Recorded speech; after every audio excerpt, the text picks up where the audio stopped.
অন্নপ্ৰসন্নত সন্তানকে পিতৃ উপহাৰ দিলে জুবিন গাৰ্গৰ শৈশৱৰ পৰা শেষ যাত্ৰাৰ ছবি।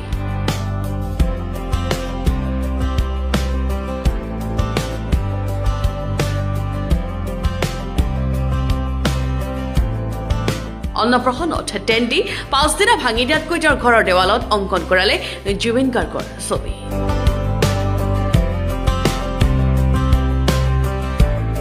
জুবিন গাৰ্গৰ শৈশৱৰ ছবিৰ পৰা সাগৰত কুমুদালৈকে তেওঁ অংকন কৰিলে দেৱালত।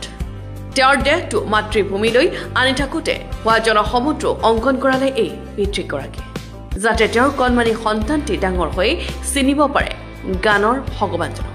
এই ব্যতিক্ৰমী পদক্ষেপ হাতত লৈছে জুবিন গাৰ্গক মনে প্ৰাণে ভাল পোৱা জাপি সজিয়াৰ মানৱ তাঁতী। প্ৰকৃতিক ভাল পোৱা আৰ্তজনৰ কাষত থকা জুবিন গাৰ্গৰ আদৰ্শতে নিজৰ সন্তানক ডাঙৰ কৰিব খুজিছে পিতৃয়ে। সন্তানক উপহাৰ দিয়াৰ উদ্দেশ্যৰে লখিমপুৰৰ এজন উদীয়মান চিত্ৰশিল্পী ডেভিড ৰাজৰ হাতৰে তেওঁ অংকন কৰালে ছবিখন।